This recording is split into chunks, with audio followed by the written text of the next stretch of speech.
श्री स्वामी समर्थ. जय जय स्वामी समर्थ. स्वामींचं नाव घेऊन मी आजच्या ह्या नवीन व्हिडिओला सुरुवात करते. यंदा माघ महिन्यातील अमावास्या ही मंगळवारी म्हणजेच 17 फेब्रुवारी रोजी आहे. मंगळवारी अमावास्या आल्याने या अमावास्येला भौम्यवती अमावास्या असे देखील म्हटले जाते. हिंदू पंचांगानुसार माघ महिन्याची अमावास्या तिथी ही सोमवारी म्हणजे 16 फेब्रुवारी रोजी सायंकाळी 5:47 सुरू होईल, तर मंगळवारी म्हणजे 17 फेब्रुवारीला सायंकाळी 4:27 समाप्त होईल. आणि शास्त्रानुसार ज्या दिवशी सूर्योदयाच्या वेळेस जी तिथी असते ती दिवसभर मानली जाते. म्हणूनच 17 फेब्रुवारी रोजी माघ अमावास्या साजरी केली जाईल. माघ अमावास्येला मौनी अमावास्या असेही म्हणतात. या दिवशी सूर्योदयापूर्वी कोणत्याही पवित्र नदीत किंवा घरच्या घरी आंघोळीच्या पाण्यात गंगाजल मिसळून स्नान केल्याने सर्व पापांपासून मुक्ती मिळते. अमावास्या ही पितरांची तिथी मानली जाते. या दिवशी आपल्या पूर्वजांच्या नावाने तर्पण, श्राद्ध किंवा पिंडदान केल्याने पितृदोष दूर होतो आणि पितरांचा आशीर्वाद मिळतो. या दिवशी मौन पाळण्याचे विशेष महत्त्व आहे. मौन पाळल्यामुळे आत्मचिंतन केल्याने मानसिक शांती वाढते आणि मनाला शांती मिळते. अमावास्येच्या दिवशी गरीब आणि गरजू लोकांना अन्न, तीळ, गूळ, कपडे किंवा ब्लँकेट दान करणे महापुण्य मानले जाते. यामुळे घरात लक्ष्मीचा वास राहतो आणि आर्थिक चणचण दूर होते. ज्यांच्या कुंडलीत शनी किंवा राहूचे दोष आहेत त्यांनी या दिवशी पिंपळाच्या झाडाला जल अर्पण करून दिवा लावावा.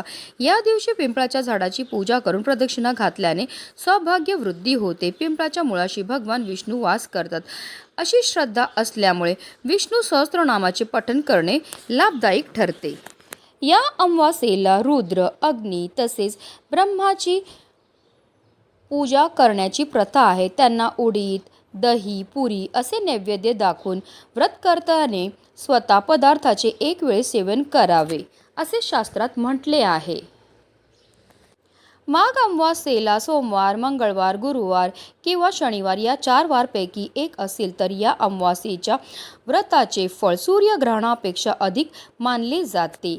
या अमावास्येला विशेष म्हणजे या तिथीला युगारंभ झाला असे मानले जाते. आपल्या पूर्वजांचा जन्म म्हणून या दिवशी पित्राधिकाचे स्मरण करून अपिंडिक श्राद्ध करावे असे म्हटले जाते. अपिंडिक श्राद्ध म्हणजे पिंड आणि अन्य विधी न करता केवळ पित्रांच्या नावाने आपल्याला यथाशक्तीप्रमाणे दान हे करायचे आहे. कारण असं म्हटलं जातं की अमावास्या तिथीला आपले पित्र या भूतलावर येतात. ते कावळा, कुत्रा, गाय या रूपामध्ये असतात आणि ते आपल्याला पाहत असतात की आपण त्यांच्याकरता कोणत्या सेवा आणि कोणते दान हे केलेले आहे. हे दान केल्यामुळे आपल्या कुटुंबावर ते प्रसन्न होतात आणि आपल्याला ते सुख समृद्धीचा आशीर्वाद देत असतात आणि त्यांच्या कृपेने आपल्या जीवनामध्ये असणारा प्रखरातला प्रखर पितृदोष सुद्धा दूर होण्यामध्ये मदतही मिळत असते.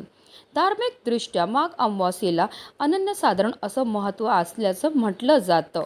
म्हणून या दिवशी काही प्रभावी आणि उपायसुद्धा आवर्जून केले जातात.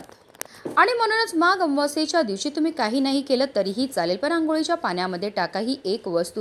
ही वस्तू टाकल्यामुळे आपल्या जीवनामध्ये असणारा प्रखरातला प्रखर पितृदोष, ग्रहदोष, शत्रुपीडा तर नष्ट होणारच आहे, पण आपल्याला सर्व कामामध्ये यश प्राप्त होऊन आपले पित्र आपल्यावर प्रसन्न होणार आहेत आणि आपल्याला ते सुखी संसाराचा आशीर्वाद देणार. तर ती कोणती वस्तू टाकायची, कोणत्या वेळेत टाकायची त्याबद्दल सविस्तर आणि महत्त्वाची अशी माहिती मी तुम्हाला या व्हिडिओमध्ये देणार आहे. तर व्हिडिओ पूर्ण पहा आणि जर चॅनलवर नवीन असेल तर चॅनलला सबस्क्राईब करा.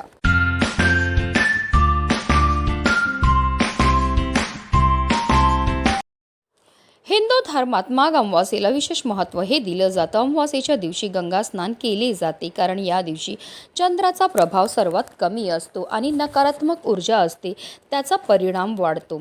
असे मानले जाते की गंगाच्या पाण्यात स्नान केल्याने हे नकारात्मक परिणाम नष्ट होतात आणि मन, शरीर आणि विचार शुद्ध होतात.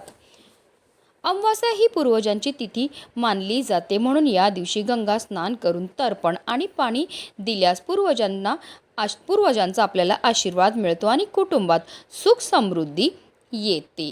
म्हणूनच जर शक्य असेल तर आवर्जून माघ अमावास्येच्या दिवशी तीर्थक्षेत्री जाऊन स्नान करावे आणि आपल्या यथाशक्तीप्रमाणे दान हे करायचे. पण हल्लीच्या धावपळीच्या जीवनामध्ये प्रत्येकालाच तीर्थक्षेत्री जाऊन स्नान करणं शक्य नसतं. म्हणूनच आपल्याला घरच्या घरी आंघोळीच्या पाण्यामध्ये या काही वस्तू टाकायच्या आणि आपल्याला स्नान ही करायची. ही स्नान केल्यामुळे आपल्याला तीर्थक्षेत्री स्नान केल्याचं पुण्य तर प्राप्त होणारच आहे, पण आपल्याकडनं झालेल्या कळत नकळत पापांपासून सुद्धा आपल्याला मुक्तता ही मिळणार आहे. म्हणूनच आपल्याला काय करायचं आहे, माघ अमावास्येच्या दिवशी ब्रह्ममुहूर्तावर उठायचं आहे. अंथरुणामध्येच आपल्याला श्रीहरी विष्णू, माता लक्ष्मी तसेच महादेवांचं स्मरण करायचं आणि दिवसाला सुरुवात ही करायची. आता जर तुम्हाला शक्य असेल तर थंड पाणीने स्नान करा किंवा तुम्ही कोमट पाणी सुद्धा घेऊ शकतात. या पाण्यामध्ये सगळ्यात पहिली वस्तू जी आपल्याला टाकायचे ते म्हणजे गंगाजल. गंगाजल टाकून स्नान केल्यामुळे आपल्याला तीर्थक्षेत्री स्नान केल्याचं पुण्य तर प्राप्त होतच होतं, पण आपल्याकडनं झालेल्या कळत नकळत पापांपासून सुद्धा आपल्याला मुक्तता ही मिळत असते. दुसरी वस्तू जी आपल्याला